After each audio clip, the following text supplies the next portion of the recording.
Hey, hello everyone, and welcome to my channel. Again, if you're just joining this channel, my name is Elijah, and today I'm with one of my good friends.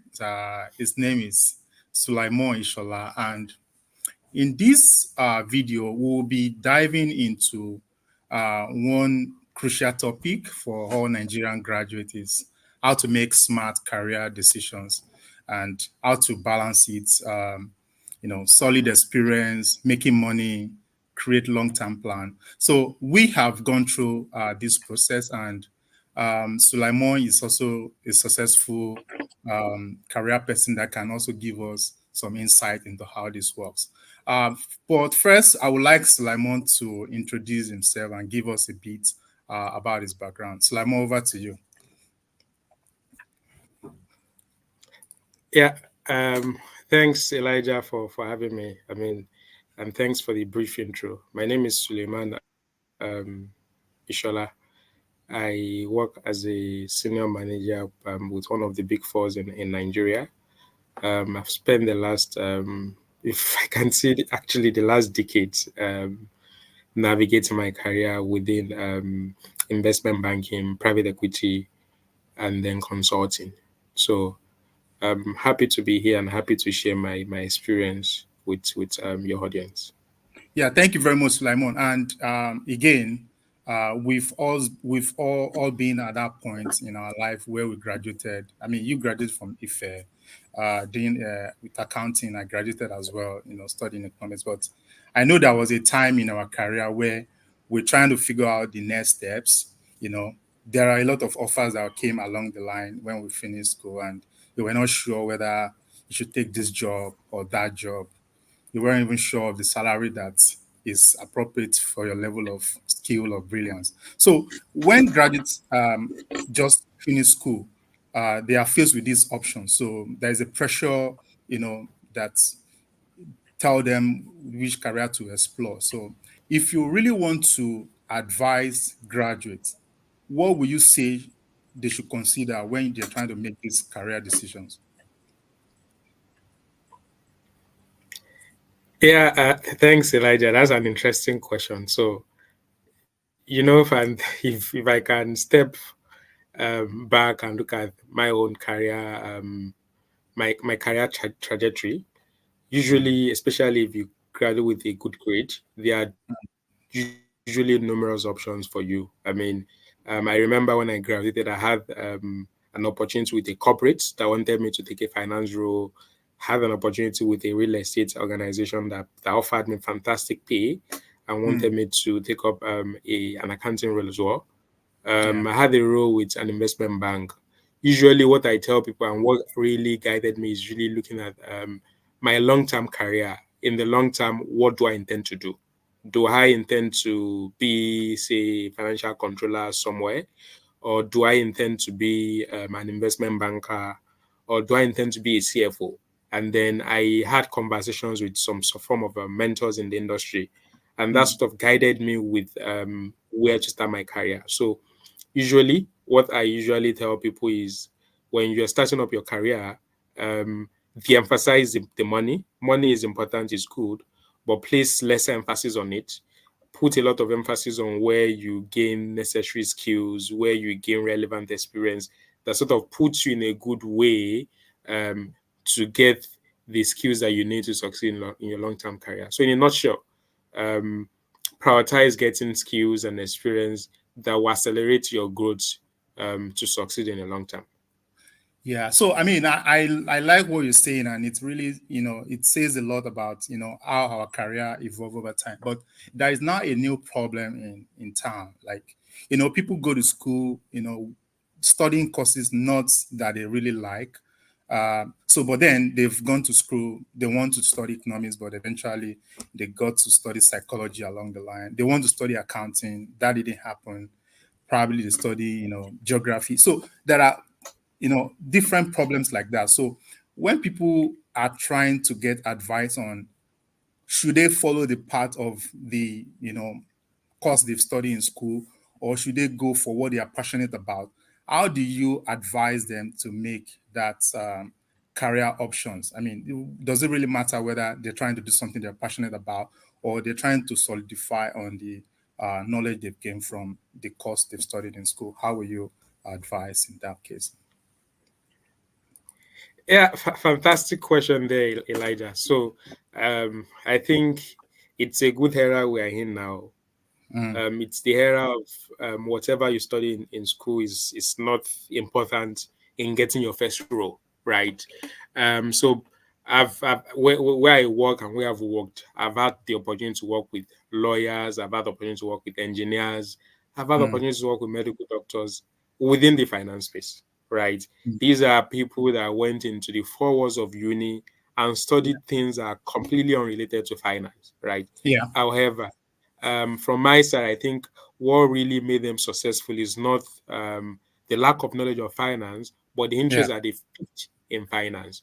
So you will Yeah. see a lot of them post graduation, post study of psychology or whatever Yeah. you studied in school. What is critical, what I would advise anyone currently in uni is to ensure that you graduate with a good grade. Mm, That good grade is really the entry point, is really the badge that you need to get your first role, right? yeah. So post graduation from uni, you need to now start building the skills that you need to succeed in that role. Say Yeah. you want to transition to finance, you can pick up skills in Excel, pick up Yeah. skills in financial modeling, pick up skills in financial statement analysis, and a lot of those. Those are Yeah. skills that are free on Google, Mm, free on any platforms that you can have access to yeah. at this age.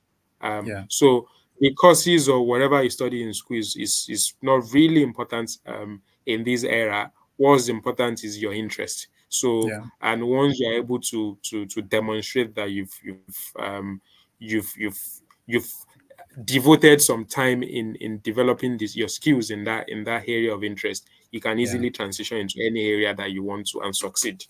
Yeah. And I think I like that answer. And if I also want to like give my perspective, during my MBA, what they usually tell us is you can transition to any career you want. And what employers really care about is your interest, your drive.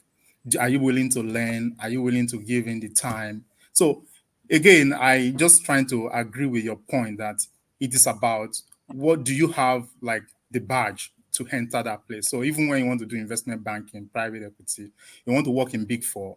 I remember then that in being this Big Four that in Nigeria, if you don't have a second class or first class, you don't even get, the interview slot. So definitely, even Yeah. if you want to do it and you didn't get like good grade from school, first you are already, pushed out of the door. So yeah, I agree with you. But let's talk about something very important now. And I'm sure that you also made that decision along the line. Probably you can share that with us.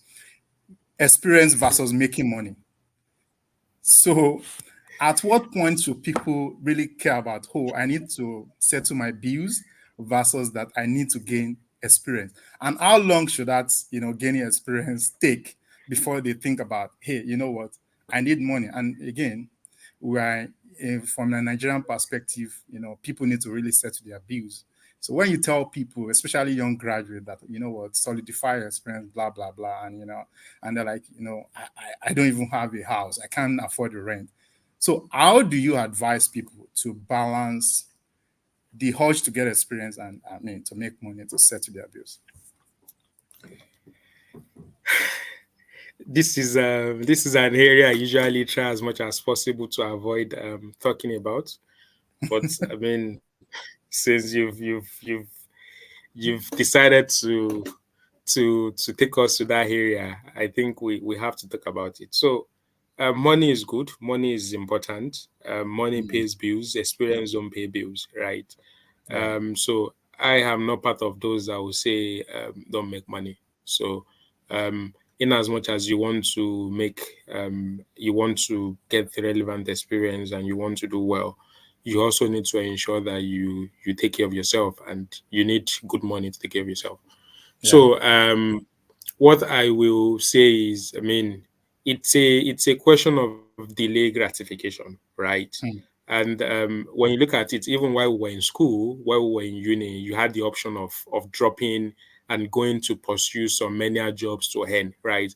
But you Yeah. decided to delay that gratification and say, look, I need this degree to get the kind Yeah. of money that you want, right? Yeah. So you will realize that some people post uni, they will Yeah. realize that, look, they've delayed their gratification enough and they want to start earning. I mean, Yeah. how well and good if you think the money you are earning at that point in time is necessary for you to survive in the immediate Yeah. term, in the short term, and in the long term. Why Yeah. not pursue it? I mean, you will Yeah. see some folks, they will graduate and then they will get the right job, say in oil and gas, or maybe in private equity, where they pay well and all of that. Why Yeah. not pursue it?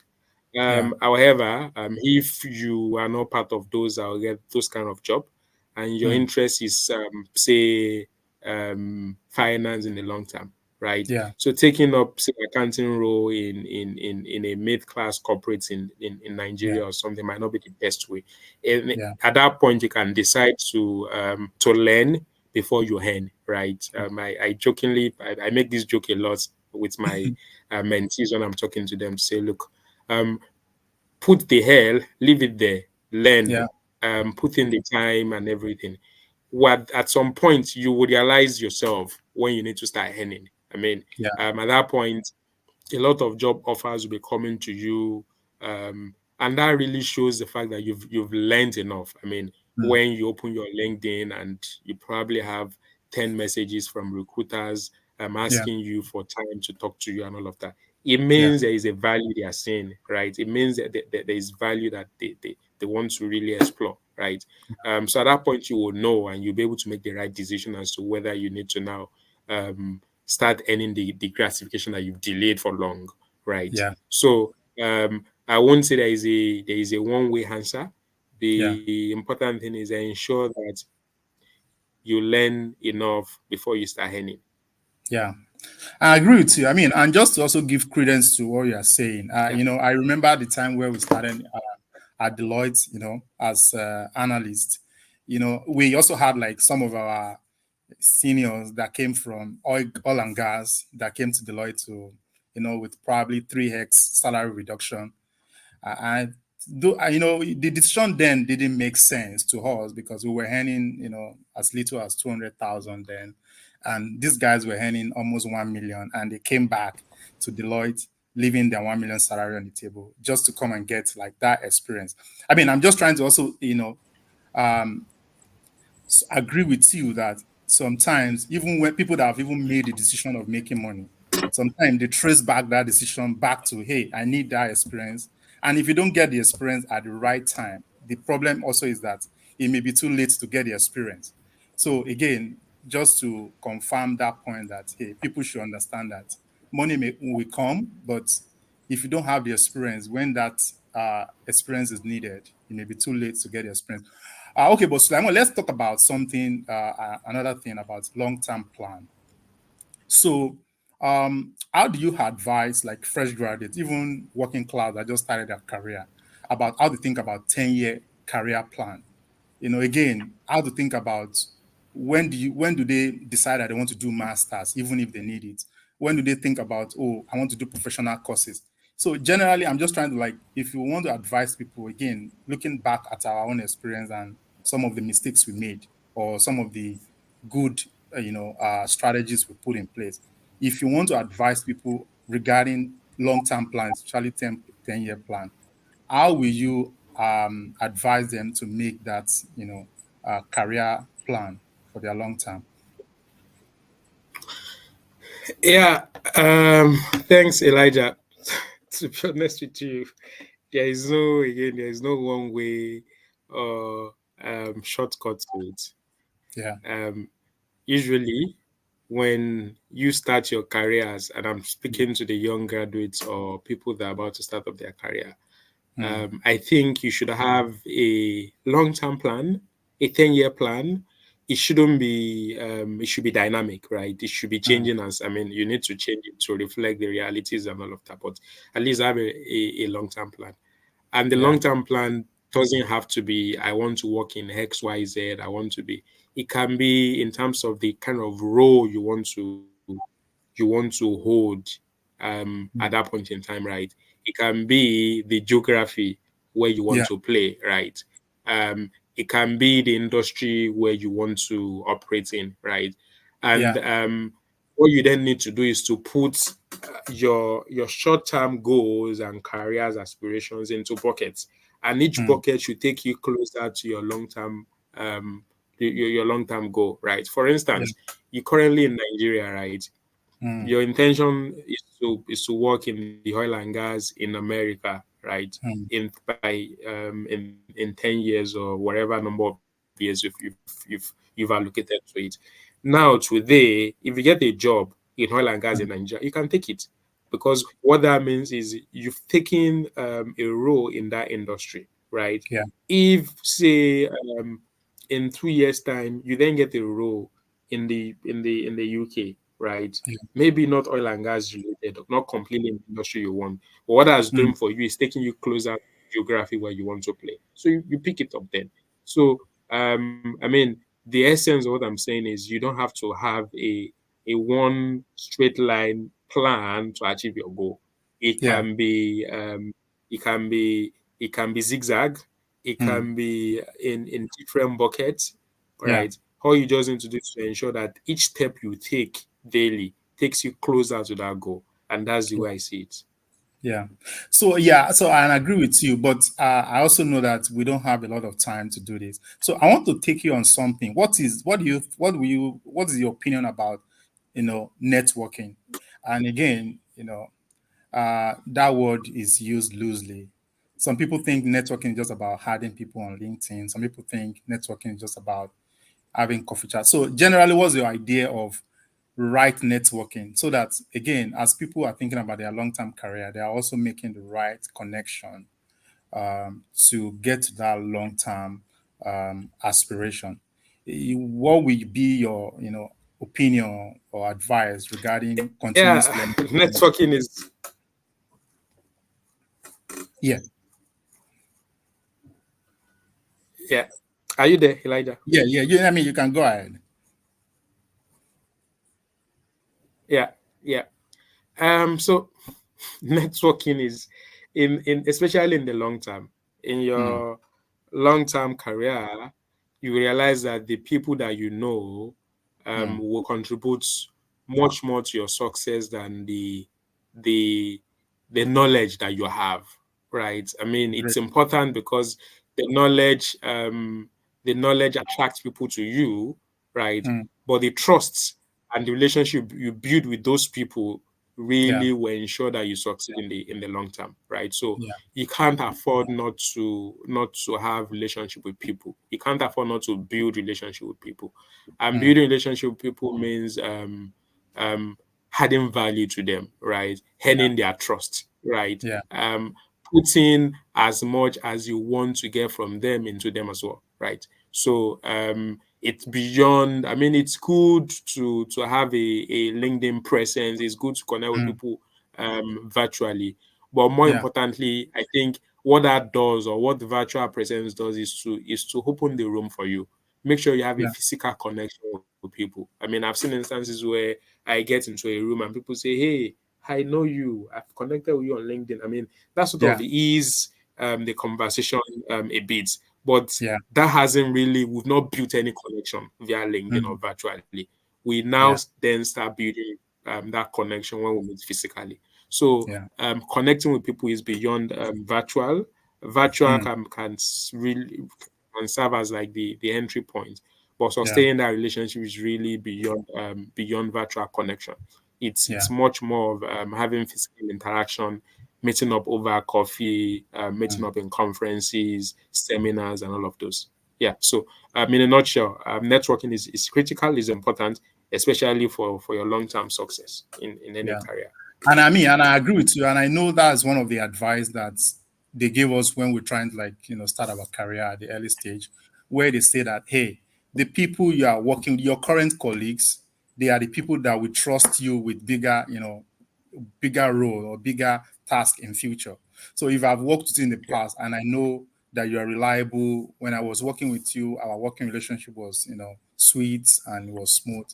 Even if we live our separate ways, and 5, 10 years down the line, I always remember how the connection we had, and that will probably give me more, interest than your current level of skill or your current role. So yeah, I agree with you. But again, let me move forward. I want to Yeah, also take you up something. Okay, say yeah, something about. yeah, Mm, yeah, yeah.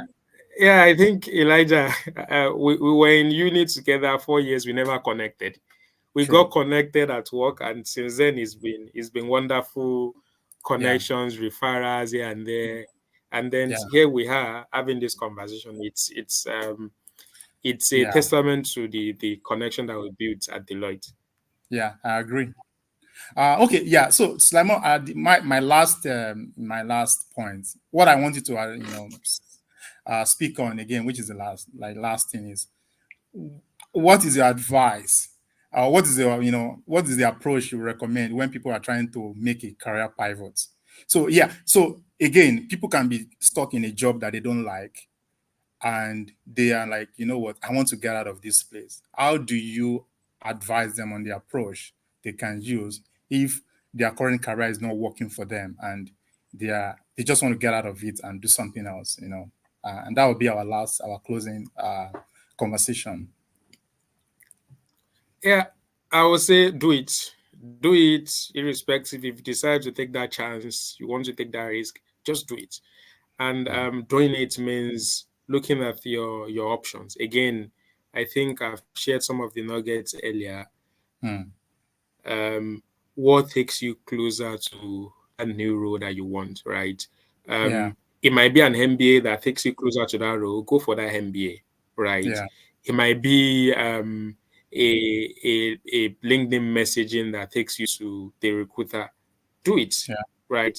Do whatever you need to do to make that move. And again, remember you are not the first to make that move, and I'm sure yeah, you potentially will not be the last. So go on LinkedIn, search for people that have done similar thing before, chat them up. I'm sure they will be willing to help you to have a conversation with you over coffee to tell you yeah. how they've done it, or share some tips on how you can as well do it. So um, the main thing I want to emphasize here is do it. Mm. And I agree with you. And many people have moved from engineering to finance by just going for MSc or MBA.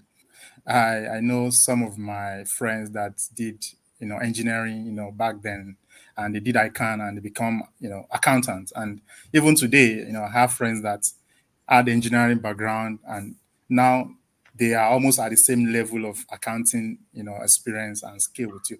So yes, I'm just saying that it takes some boldness, but then there is nothing not achievable. In fact, in today's world of IT, where you hear a lot of IT bro and IT Cs, people move from very strange career to something extremely challenging or different from what they are used to. So again, to confirm your point, it's just about doing it.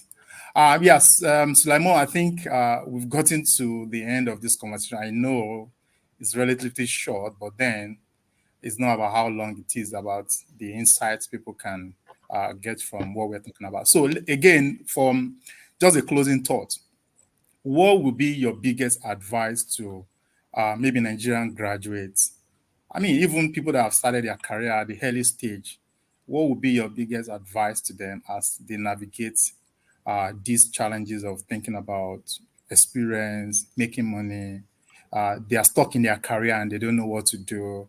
They feel like, oh, you know what, I want to do maybe higher degree program. I mean, like different people are going through different, um, you know, challenges as regards how to navigate their career. What would be your biggest advice to them as we close this conversation? Yeah, thanks, Elijah. I'll put it in two buckets. Hmm. The career starters or the people still in uni, Yeah, ensure you get a good grade, no matter what. No matter what, graduate with a good grade. Get that 2-1, get that first class, right? For yeah, those that have started their career, invest in yourself. invest a lot in learning and development, spend that money, take that courses, and all of that. That's really important. That will help you in earning the future income. Yeah. Thank you very much, Lemon. I never know we've spent almost 20, 30 minutes having this conversation. So yeah, I'll probably bring you back again, maybe to speak about something else, maybe something else also in detail. But then thank you very much for your insight, even at short notice.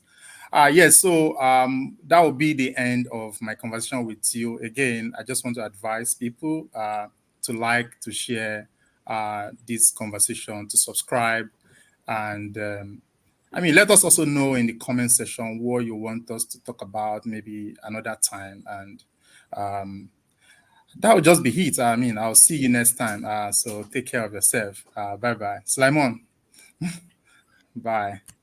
Thank you so much, Elijah. Yeah. Bye.